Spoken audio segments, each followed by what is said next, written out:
The pride of the Zimbabwean king, Mutapa, was the females, and the reason for this was their dedication to their tribe and their people. I've read this part before, but let's read it because we're going to read a longer one that has to do with the dedication that the women had and what dedication the men had to installing women into the army.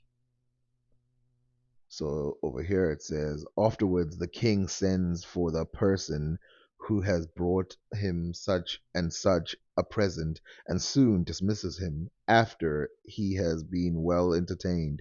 The king always takes with him into the field a captain whom they call Son, with a great band of warriors, and 5 or 6 thousand women, who also bear arms and fight. Now for the longer version that details how they become warriors. There are numerous kings tributaries to Monomotapa who constantly rebel and wage war against it. The emperor maintains large armies, which in the province are divided into legions after the manner of the Romans. For being a great ruler, he must be at constant warfare in order to maintain his dominion amongst his warriors. Those most renowned for bravery are the female legions, greatly valued by the emperor, being the signs of his military's strength. There, female warriors whose weapons are bows and arrows burn the left breast with fire in order to prevent it being a hindrance in shooting, as was the custom of those Amazons of olden time, so greatly lauded by the writers of the early profane history. They are extremely agile and rapid in their movements, and above all, show great daring and courage whilst fighting. In battle, they resort to very warlike maneuvers, retiring at times as if put to rout, and taking flight, yet turning around to assail their adversaries with arrows.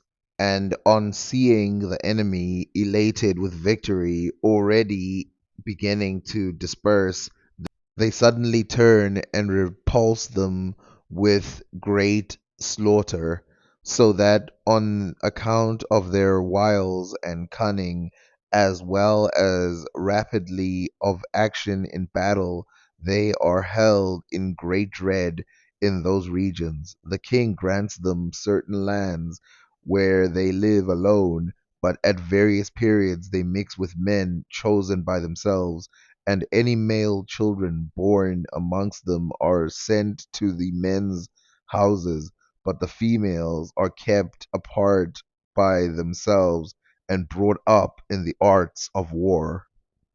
See, this is different than a lot of other things that people talk about, where it's by chance that a woman has to end up fighting a war. We've seen with people like Ginzinga and stuff that they have lots of training.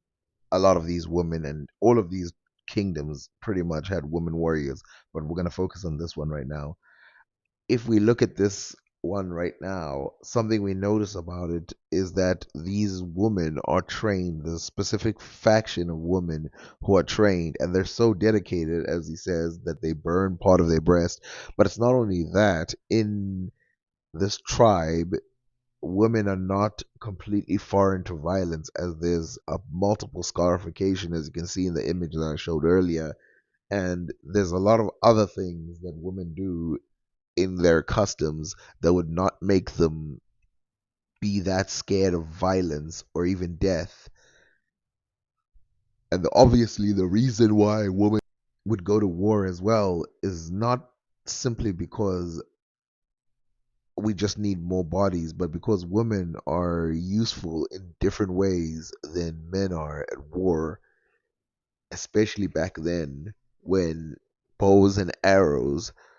I mean, I forgot who this woman was. There was some woman who was a great shooter and her husband could never reach, and so he just threw the clay while her husband shot it.